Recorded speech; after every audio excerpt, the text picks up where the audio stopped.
El recuerdo vuelve siempre al mismo momento, al olor de la carne, quemándose demasiado rápido, a las risas que no eran para mí, a la frase que cayó como una bofetada disfrazada de broma, que los pobres coman lo que sobra. En ese instante supe algo con una claridad dolorosa. No era solo una parrillada familiar. Era el día en que entendí exactamente qué lugar ocupaba yo en esa mesa y en sus vidas. El sol de la tarde caía pesado sobre el patio de la casa de mi hijo. Un calor típico de verano en México, de esos que hacen que la ropa se te pegue a la piel y que hasta las sombras parezcan cansadas. La parrillada anual, así la llamaban.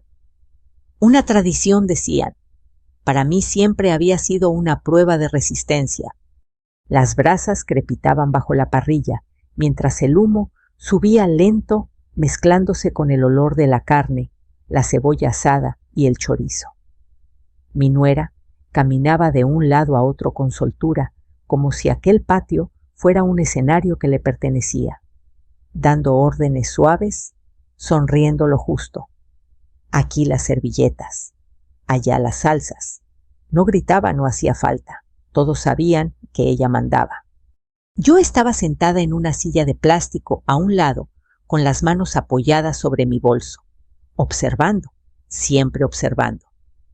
Aprendí hace años que en esa casa era mejor mirar que hablar. Mi hijo estaba junto a la parrilla, cerveza en mano, riéndose con sus cuñados. Lo veía de perfil, más canoso que antes, con la frente arrugada por preocupaciones que nunca compartía conmigo. Era mi hijo, sí, pero ya no era mi hijo como antes. Ahora pertenecía a otra familia, a otra lógica. «Mamá, siéntate, ahorita servimos», me dijo sin mirarme del todo. Asentí, siempre asentía. Los nietos corrían por el patio gritando, persiguiéndose. Me alegraba verlos, aunque sabía que para ellos yo era poco más que un mueble antiguo. Estaba ahí, pero no sabían para qué servía. Cuando anunciaron que la comida estaba lista, todos se acercaron a la mesa larga. Platos de plástico, cubiertos desechables, risas altas. Me levanté despacio, tomé un plato y avancé con calma. No quería estorbar, nunca quería estorbar. Fue entonces cuando mi nuera dijo la frase. No fue un grito, no fue un insulto directo. Fue dicha con esa ligereza que hace más daño, como quien lanza una piedrita y luego se limpia las manos. Que los pobres coman lo que sobra, dijo mirando los platos casi llenos, que algunos dejaban a un lado mientras se servían más carne. Hubo un segundo de silencio, apenas un segundo. Después las risas, no carcajadas, no, risas pequeñas, cómplices, incómodas tal vez, pero risas al fin. Sentí como el calor del día se me subía al pecho. No porque me hubiera llamado pobre directamente, no hacía falta. Yo sabía, y ellos sabían, a quién iba dirigida esa frase. Miré a mi hijo, esperé, un gesto, una palabra, algo. Nada. Le dio la vuelta a un trozo de carne en la parrilla como si no hubiera escuchado nada, como si no hubiera pasado nada. Ese fue el momento exacto en que algo se rompió dentro de mí. No dije nada, no pregunté, no reclamé. Miré mi plato vacío, luego la mesa llena, luego las caras que evitaban la mía. Sentí una calma extraña, pesada, como cuando una tormenta termina y solo queda el olor a tierra mojada. Dejé el plato sobre la mesa. «Ya vengo», murmuré, aunque nadie me escuchaba. Caminé hacia la puerta lateral del patio. Escuché una risa más fuerte detrás de mí. Tal vez no fue por mí. Tal vez sí. Ya no importaba. Salí a la calle y respiré hondo. El aire estaba caliente, pero era mío. Caminé despacio hasta mi coche. Me senté unos segundos sin arrancar. Miré mis manos, temblaban apenas. No lloré. conduje hasta mi casa un departamento pequeño, que siempre había sido suficiente para mí. Me quité los zapatos, me senté en la orilla de la cama y dejé el bolso a un lado. El silencio era profundo. Honesto. Pensé en los años, en todo lo que había dado sin pedir recibos, en las veces que defendí a mi hijo, incluso cuando no me defendía a mí misma, en los cheques firmados, en las llamadas al banco, en los no te preocupes mamá, luego vemos. Esa noche, mientras calentaba un poco de sopa que había hecho el día anterior, mi celular vibró. Un mensaje de mi hijo. Mamá, la empresa necesita tu inversión. Es urgente. Mañana hablamos. Leí el mensaje 2 veces, luego una tercera. Me senté a la mesa con la sopa frente a mí intacta. Afuera un perro ladraba. Algún vecino discutía. La vida seguía. Pensé en la parrillada, en la frase, en las risas. Tomé el teléfono con ambas manos. Escribí despacio, sin rabia, sin prisa. Nunca más. Envié el mensaje. Apagué el celular. Y por primera vez en muchos años, dormí profundamente sin el peso de tener que sostener a nadie más que a mí misma. A la mañana siguiente, desperté antes de que sonara el despertador. No fue por el ruido de la calle, ni por un sueño extraño. Fue esa sensación vieja, conocida como si el cuerpo supiera que algo importante había pasado y todavía no se atreviera a nombrarlo. Me quedé un momento mirando el techo, escuchando mi propia respiración. El cuarto olía a jabón de lavandería y a café viejo. En la cocina, la cafetera seguía ahí, esperando. Me levanté despacio, como si temiera que un movimiento brusco rompiera el pequeño equilibrio que había conseguido la noche anterior. Lo primero que hice fue prender el teléfono.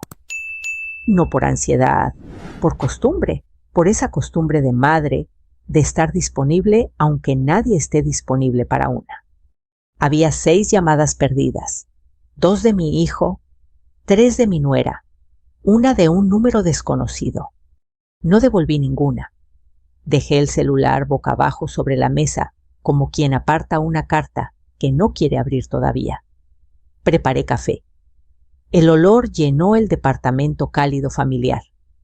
Me senté junto a la ventana con la taza entre las manos. Afuera, un vendedor de pan anunciaba su carrito con una campanita. La vida como siempre siguió. Y yo empecé a recordar. No recuerdos bonitos, no. Esos llegan después cuando uno está en paz. Lo que llegó esa mañana fue la lista silenciosa de todo lo que había hecho por mi hijo sin que nadie lo anotara en ningún lado. Cuando él era niño, yo vendía comida en la calle. En la mañana tamales, en la tarde gelatinas. Me levantaba de madrugada con los ojos hinchados y los pies fríos, y aún así le planchaba su uniforme con cuidado como si el mundo pudiera cambiar solo por verlo limpio. Luego crecieron las necesidades. Libros, zapatos, transporte, y cuando su padre se fue, me quedé sola con el miedo y con la obligación. Nadie te enseña a criar a un hijo con las manos temblando, pero se aprende, a punta de cansancio. Mi hijo fue bueno para los números desde joven. Siempre rápido, siempre astuto. Va a llegar lejos, decían. Y yo, que ya había aprendido a callarme para no atraer mala suerte, solo sonreía. Cuando entró a la universidad, yo firmé papeles que ni entendía. Pedí préstamos con intereses que me daban vergüenza. Trabajé limpiando casas, cuidando niños ajenos, aguantando humillaciones pequeñas, esas que te tragan la dignidad poquito a poquito, porque en mi cabeza solo existía una idea: que él no repitiera mi vida. Por eso cuando conoció a mi nuera, yo hice lo mismo, sonreír y callar, aunque desde el principio hubo señales. La primera vez que fui a su casa nueva, la de ellos, mi nuera me miró el vestido como si fuera un error. Me ofreció agua sin hielo, como si hasta eso fuera un favor. Y cuando mi hijo me abrazó, ella se quedó quieta, con una sonrisa fina, esa sonrisa que no llega a los ojos. En ese tiempo yo todavía me decía, es joven, se va a acostumbrar. Como si el respeto fuera un hábito que se aprende por repetición, como si la falta de respeto fuera un malentendido. Pero no era un malentendido, era un estilo. Con los años, la manera en que hablaba fue cambiando. Ya no era solo fría, era directa, pero siempre con un tono educado que confundía a los demás. Si yo me quejaba, quedaba como exagerada. Si yo respondía, quedaba como conflictiva. Y mi hijo siempre encontraba la manera de no estar en medio. Se iba por agua, se metía al baño, revisaba el celular, cambiaba el tema. Ese silencio fue creciendo hasta hacerse costumbre. Y sin embargo, yo seguía ayudando, porque así somos muchas madres, porque a cierta edad una no ayuda porque le sobren cosas, sino porque todavía cree que su amor puede sostener lo que otros no saben cuidar. Cuando la empresa de mi hijo se estaba formando, él llegó un día a mi departamento con los hombros caídos, con esa cara de niño que aún se asomaba cuando estaba desesperado.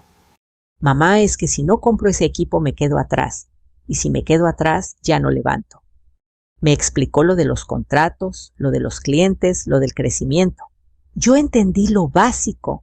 Necesitaba dinero, no un poquito, mucho. Yo no tenía mucho. Tenía lo que junté trabajando. Tenía mi ahorro para emergencias. Tenía lo que me quedaba de una herencia pequeña, que mi mamá me dejó guardada como quien guarda una veladora para cuando se apague la luz. Te lo voy a regresar, mamá. Te lo juro, dijo. Y yo le creí, no porque fuera ingenua, sino porque era mi hijo. Al principio fue solo un préstamo, después solo una garantía, luego solo una firma para que el banco confíe, y yo firmaba. Con miedo, sí, pero firmaba. Mi nuera siempre estuvo ahí, en esas conversaciones, sentada a un lado, cruzando las piernas, mirando como quien evalúa. Gracias, señora, decía a veces. Pero su gracias era como un sello, no como un abrazo. Y yo aceptaba, porque me repetía, esto es por él. Por eso la frase de la parrillada me dolió tanto, no por la palabra pobres, sino por lo que reveló que todo ese esfuerzo, toda esa ayuda, para ellos seguía siendo lo que sobra. Algo que se usa, se consume y luego se deja a un lado. El celular vibró de nuevo sobre la mesa. Lo vi sin tocarlo. Luego vibró otra vez y otra. Al final lo tomé. Había un mensaje de mi nuera largo, lleno de signos de exclamación. Mamá, ¿qué te pasa? Fue una broma. No hagas drama. Mi marido está preocupado. Necesitamos hablar. Leí fue una broma y sentí un calor seco en la garganta. Esa frase la había escuchado toda mi vida. La usan los que hieren cuando no quieren admitir que hirieron. No contesté. El número desconocido volvió a llamar. Esta vez contesté sin decir mi nombre. Señora, la señora Elena García, dijo una voz seria de oficina. Sí, le hablo del banco. Tenemos un asunto pendiente relacionado con una garantía firmada a favor de la empresa de su hijo. Necesitamos confirmar algunos datos. Me quedé inmóvil. El café se enfrió entre mis dedos. ¿Qué asunto?, pregunté, aunque ya sabía. La voz explicó cosas técnicas, plazos, renovación, riesgos, cambios. Pero la frase que me clavó fue otra. Hay una reestructuración y necesitamos su autorización. Sin su autorización no puede proceder. Colgué despacio. Me quedé mirando la pared, como si la pared pudiera darme una respuesta. Ahí estaba la verdad. No era solo un favor familiar. Había papeles, había firmas, había un peso real que yo llevaba y que ellos trataban como si no existiera. Hasta que le surgía. El teléfono vibró otra vez. Esta vez era mi hijo. Mamá, por favor. No entiendo. Dime qué quieres. Te juro que lo arreglamos. Me reí. No con alegría, con esa risa chiquita que sale cuando una se da cuenta de que lo que siempre pidió respeto solo aparece cuando alguien teme perder algo. Me puse de pie. Abrí un cajón viejo donde guardaba documentos envueltos en plástico. Saqué carpetas, contratos, copias, recibos. Las hojas olían a papel guardado y a tiempo. Me senté y empecé a leer despacio como si estuviera leyendo por primera vez mi propia historia. Y ahí, con la luz de la mañana entrando por la ventana, entendí algo que me dio paz y rabia al mismo tiempo. Yo no era una invitada en su vida. Yo era un pilar que ellos habían aprendido a ignorar. Ese día, sin gritos y sin escándalo, tomé una decisión simple. Si mi dignidad no tenía lugar en su mesa, entonces mi apoyo tampoco lo tendría. Y por primera vez el silencio ya no me dolió. Me protegió. No respondí de inmediato. Dejé que el teléfono descansara sobre la mesa junto a las carpetas abiertas y los papeles amarillentos por el tiempo. Afuera, el ruido de la calle subía y bajaba, como una respiración ajena. Un camión pasó tocando el claxon. Alguien discutía en la acera. Todo seguía igual y, sin embargo, dentro de mí algo se había movido del lugar. Me preparé otro café. No porque lo necesitara, sino porque hacerlo me daba unos minutos para pensar. El vapor subió lento, empañando un poco la ventana. Pensé en mi hijo, en cómo escribía mensajes largos cuando estaba desesperado y cortos cuando se sentía seguro. Pensé en mi nuera, en su forma de decir mamá solo cuando quería algo. Pensé en la parrillada, en la frase, en las risas. El teléfono vibró otra vez. Esta vez no lo ignoré. Mamá, dime qué está pasando. ¿Hice algo mal? Por favor, contesta. Leí el mensaje con cuidado. No había disculpa. No había reconocimiento. Solo confusión y urgencia. Me di cuenta de algo que me dolió más de lo que esperaba. No entendía por qué estaba herida, solo entendía que su estabilidad estaba en riesgo. Apoyé la espalda en la silla y cerré los ojos un momento. Recordé tantas conversaciones parecidas años atrás cuando yo era la que pedía atención. Mamá, luego hablamos. Mamá, no exageres. Mamá, entiéndenos. Siempre había un luego que nunca llegaba. Abrí los ojos y tomé el teléfono. No para discutir, no para explicar, para ser clara. No pasó nada hoy. Pasó todo durante años. Escribí despacio como quien mide cada palabra para no desperdiciarla. Anoche entendí algo. No puedo seguir ayudando donde no se me respeta. Envié el mensaje. Lo dejé ahí. No agregué nada más. No tardó en responder. ¿Pero de qué hablas? Fue una broma. Ya te lo dijeron.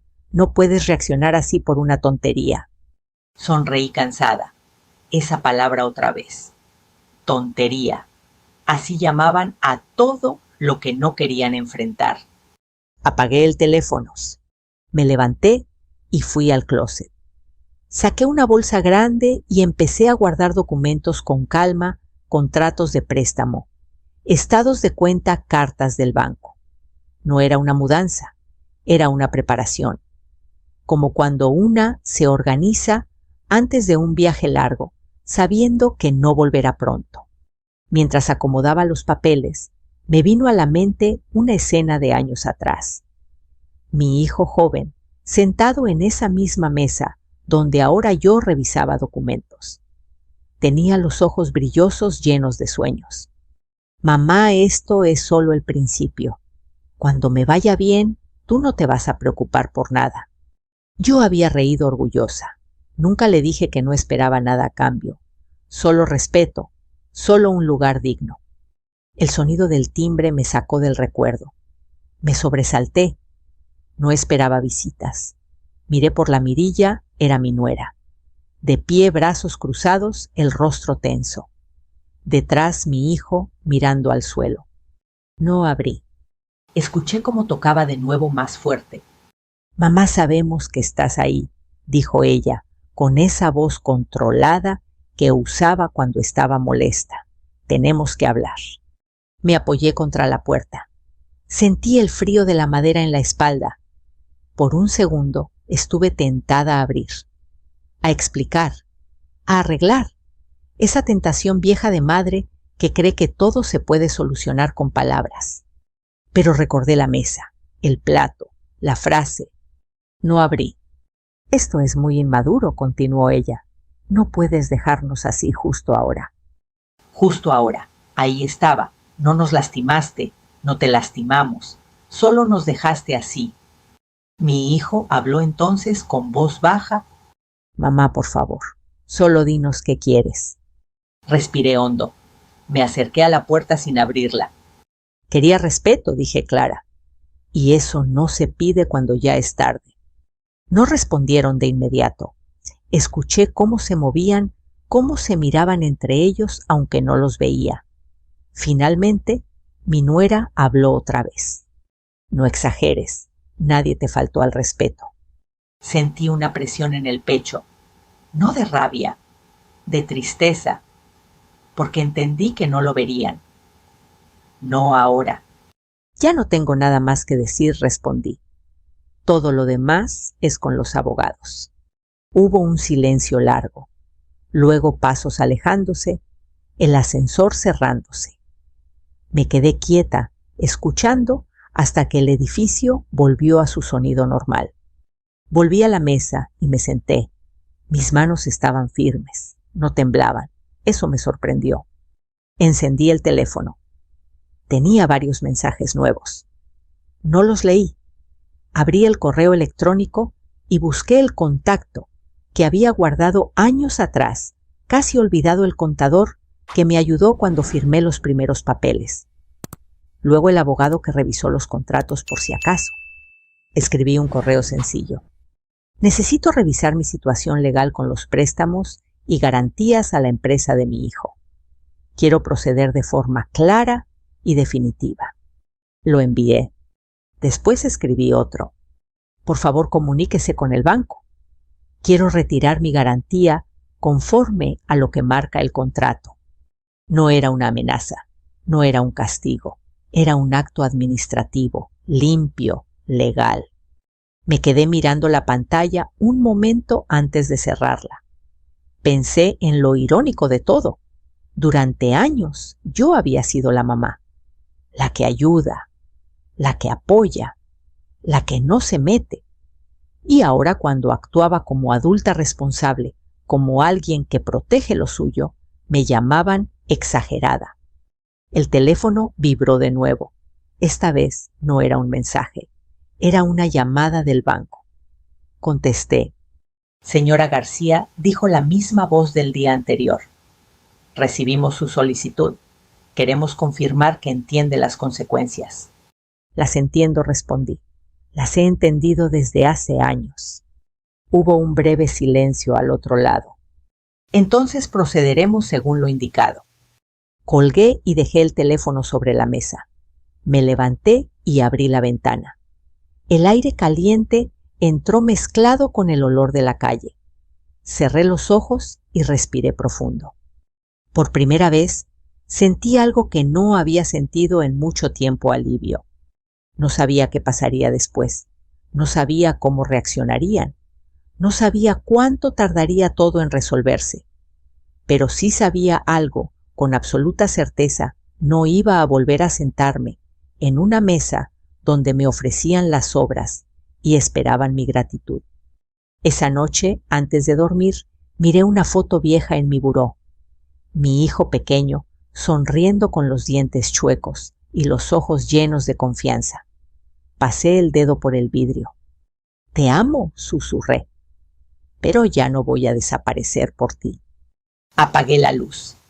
Y aunque sabía que lo más difícil estaba por venir, dormí con la tranquilidad de quien al fin ha dicho la verdad que llevaba años guardando. Los primeros efectos no se sintieron de inmediato. No hubo un colapso espectacular ni llamadas desesperadas al día siguiente. Fue más bien como cuando se corta el agua.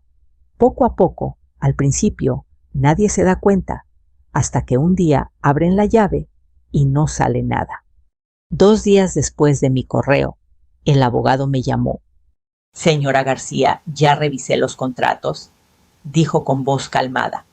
«Usted está completamente dentro de su derecho. La garantía puede retirarse. El préstamo fue condicionado a su respaldo. Sin él, el banco tiene que revaluar todo». No sentí alegría, tampoco culpa. Sentí claridad, algo que no había sentido en años. «Proceda», respondí. Colgué y me quedé sentada mirando la mesa. Recordé cuántas veces había firmado papeles sin leerlos con atención, confiando. Esta vez no había confianza ciega, había decisión. Esa misma tarde el banco llamó a mi hijo. No lo supe por el banco, lo supe por los mensajes. «Mamá, ¿qué hiciste?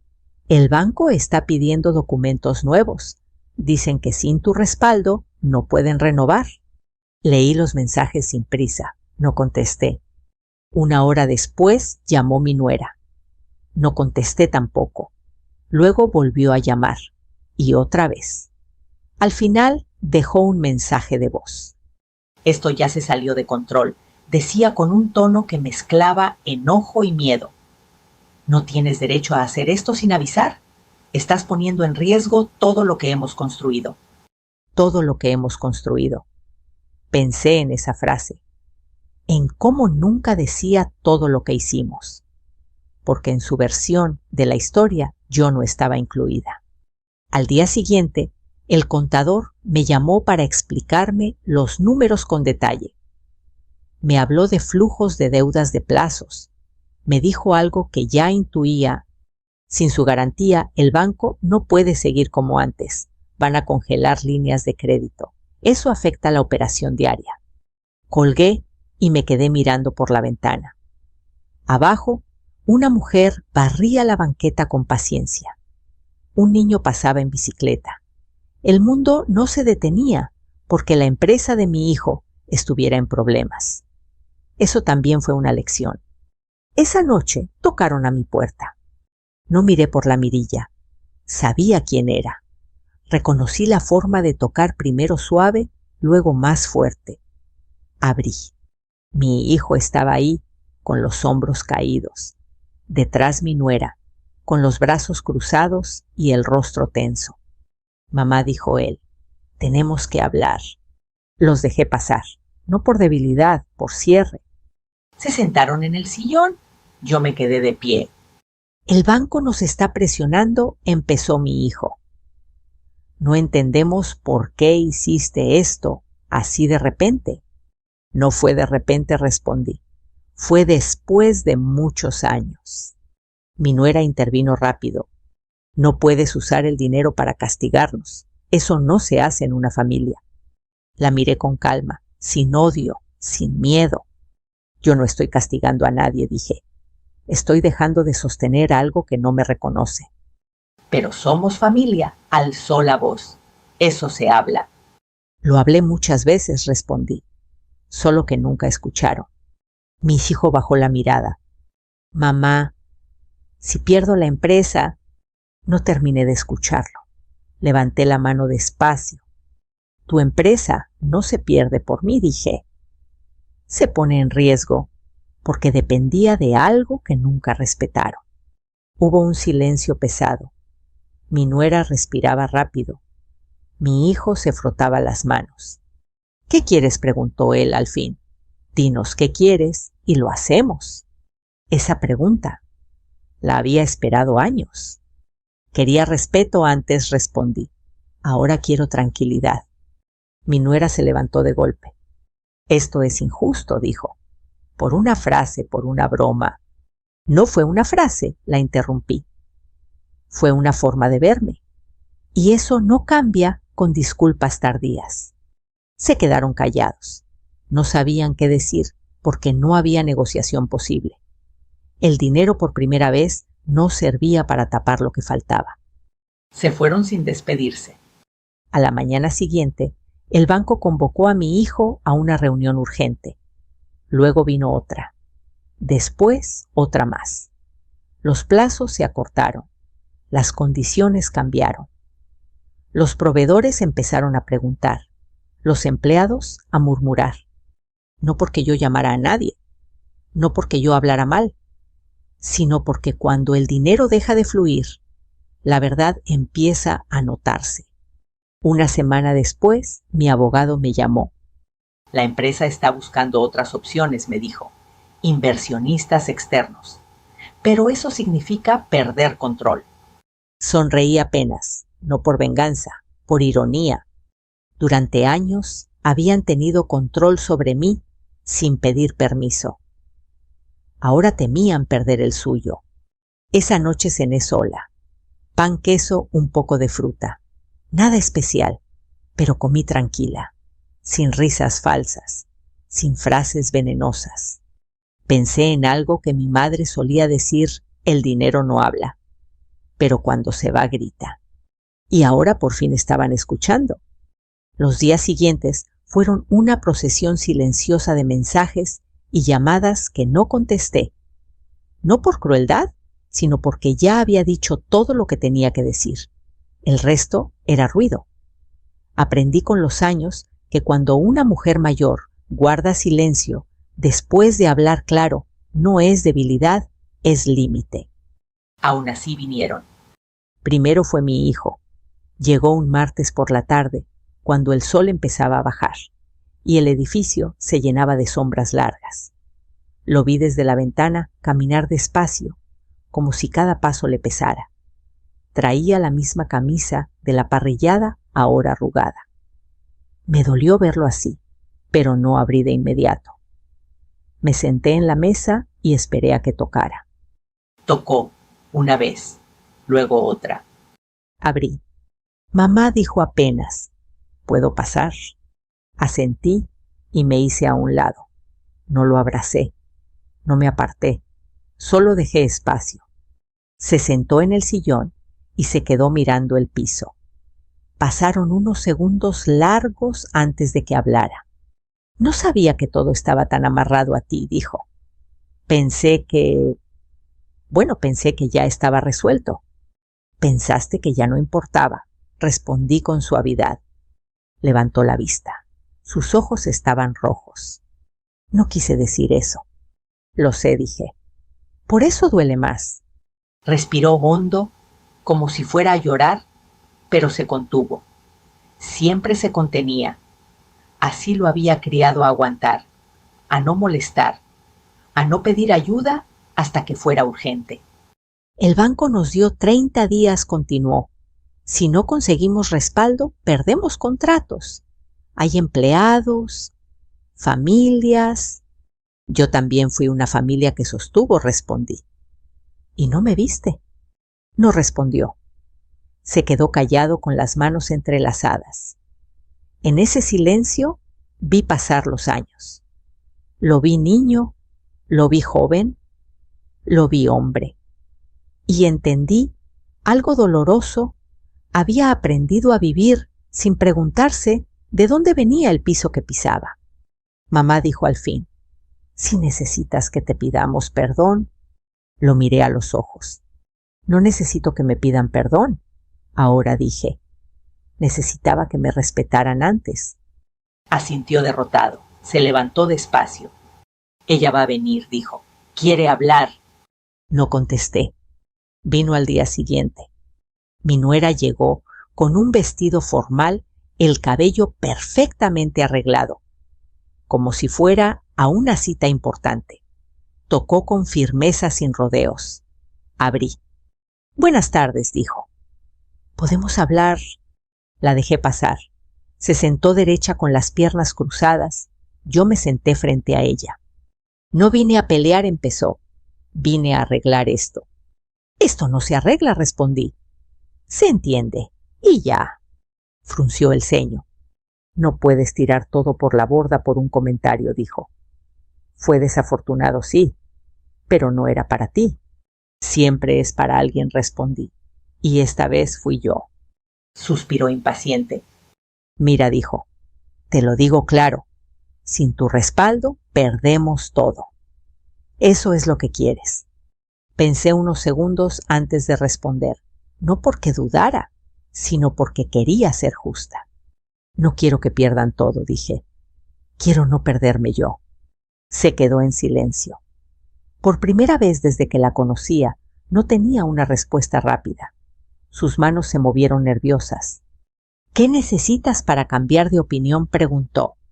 Ahí estaba. El intento final de negociación. Nada, respondí. No voy a cambiar de opinión. Su rostro se tensó. Esto es egoísta, dijo. Después de todo lo que hicimos por ti. La miré con calma, sin levantar la voz. No me hicieron un favor, dije. Yo los ayudé. Y lo hice con gusto, hasta que entendí que para ustedes yo comía al final. Se levantó de golpe. Caminó unos pasos por el departamento. Siempre haces lo mismo, dijo. Te haces la víctima. Me levanté también. No soy víctima, respondí. Soy consecuencia. Me miró como si no entendiera. Tomó su bolso. Esto te va a pasar factura, dijo antes de irse. La familia no perdona. La puerta se cerró detrás de ella. Me quedé de pie unos segundos escuchando el eco de sus pasos en el pasillo. Luego me senté y respiré. Esa noche llegaron las lágrimas. No de ellos, mías, silenciosas, lentas.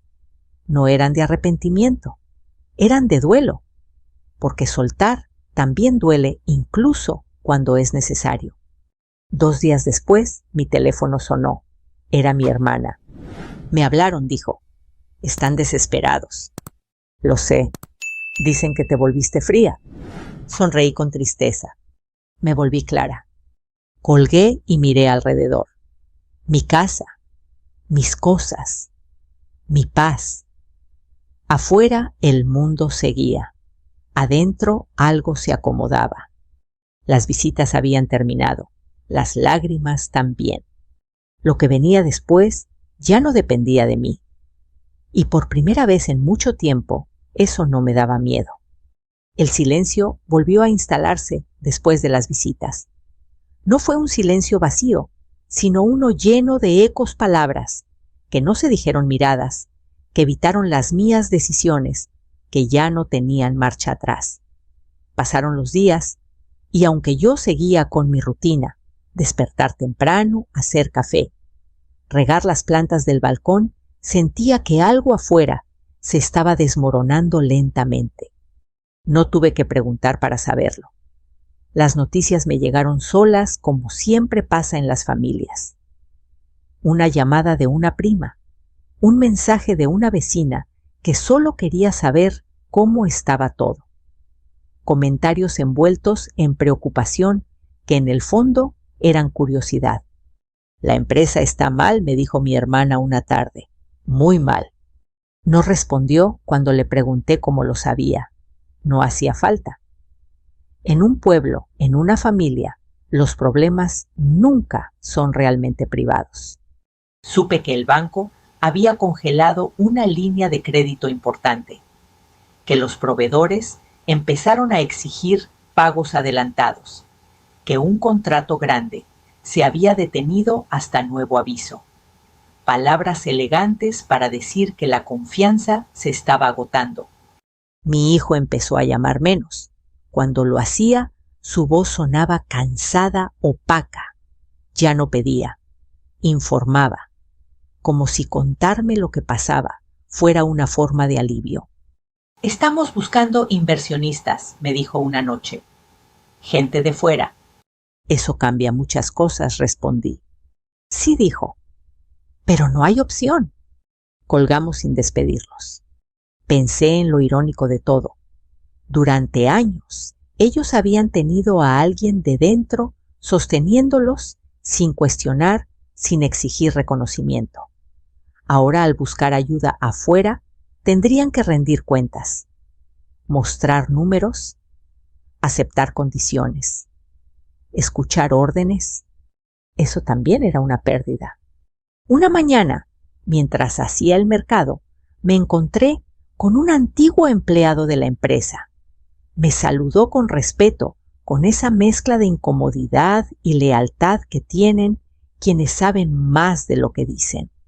Las cosas están tensas, comentó. Se habla de recortes. Sentí un nudo en el estómago. No por culpa, por tristeza. Siempre supe que mis decisiones tendrían consecuencias más allá de mi familia, pero también sabía que no podía seguir cargando con un sistema que se sostenía sobre mi silencio. Lo siento, dije. No es su culpa, respondió. Todos sabíamos quién ponía el respaldo real. Esa frase me acompañó todo el día. ¿Quién ponía el respaldo real? No solo económico, emocional, moral, invisible. Con el paso de las semanas, mi nuera dejó de llamar. Su nombre desapareció de mi pantalla. Supe por otros que estaba irritable, que discutía con mi hijo, que culpaba a todos, menos a ella misma. Perdió esa seguridad con la que caminaba por la casa, esa manera de hablar, como si todo estuviera bajo control. Mi hijo, en cambio, envejeció de golpe. Así me lo describieron. Ojeras, espalda encorvada, silencios largos. La presión hace eso, te quita la arrogancia y te devuelve a lo esencial. Un día me llamó temprano. Mamá dijo, ¿te acuerdas cuando me ayudaste la primera vez? Sí. Yo tampoco pensé que llegaría tan lejos, continuó. Creí que siempre habría una red. Guardé silencio. No porque no tuviera nada que decir, sino porque ya lo había dicho todo. La red eres tú, agregó. O eras. Esa frase me dolió y me confirmó al mismo tiempo que había hecho lo correcto. Nadie debería vivir siendo la red de seguridad de otros a costa de su propia dignidad. Ahora tenemos que aprender a caminar solos, respondí. No hubo reproche en mi voz, tampoco orgullo, solo verdad. Colgamos y me quedé sentada un rato largo mirando mis manos. Pensé en lo que se pierde cuando se pierde el respeto. No solo dinero, se pierde confianza, se pierde cercanía, se pierde la posibilidad de compartir sin miedo. También pensé en lo que se gana. Desde que dejé de ir a esa casa, mis domingos eran distintos, más tranquilos, a veces solitarios, sí, pero honestos.